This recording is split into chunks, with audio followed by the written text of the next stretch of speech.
Hey yo, what is going on guys? Cash and Clean here, and for today's video I just wanted to talk about the best direction you can go with in the star chart. Now this will be up for debate because other people will say that their direction is better, or they might say a certain node is a little bit better than the other one, and when I say node, I mean the little circles for this thing. Now before I show you what mine actually looks like, I will leave a link in the description of the different possible directions that you could go with.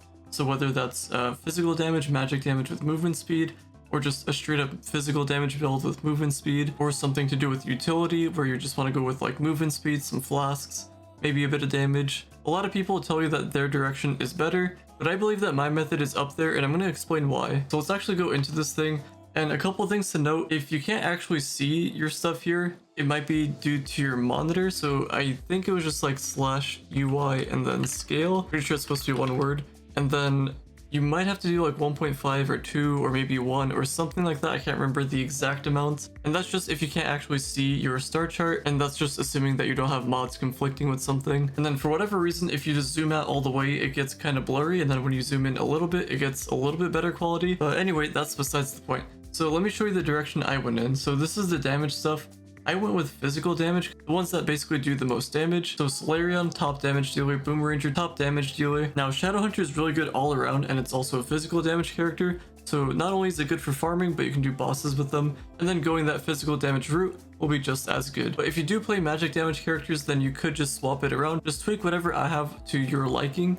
But basically, I just play a lot of physical damage characters, so I don't really see a point in going in this magic damage direction.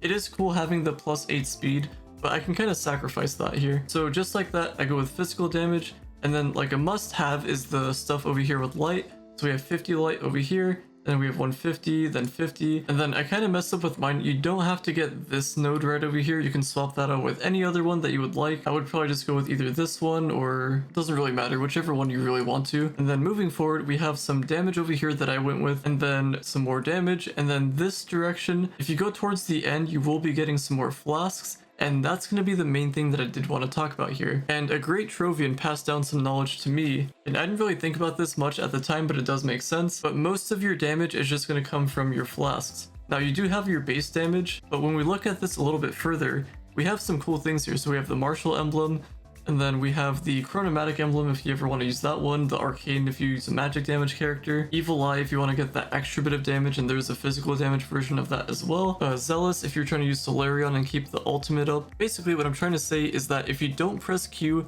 you're going to be missing out on a lot of damage, and if you run out of flasks, then a lot of your damage is going to go away, you're probably going to end up dying, and you won't be able to reach your maximum output. And when I first heard about this, it actually made sense, and I decided to change my star chart to go for more flasks. And the cool thing about having 30 flasks like I do right now is that if you have a club that has this specific fixture, so if we go here, if you look at the bottom right set under the font of knowledge, we have the effigy of flowing elixirs, and you have a 3% chance to replenish all of your flasks. So that means anytime I press Q, there's a chance that this can go back all the way up to 30. And then I'm not using the knight subclass, but I can get extra flasks that way as well. And by having that much, you can do deeper delves a lot more efficiently. So if you're trying to do a bunch of damage, then you can keep spamming Q, especially with Boomeranger. You can try to get that ultimate back up, spam your chickens, spam the bomb, whatever it may be, and that's basically going to be the main point there. And then I also just went in this direction because over here we get an extra 1 more flask, and there's another one over here that gets you an extra 1 flask, but we just have 40 nodes at the moment that we can unlock.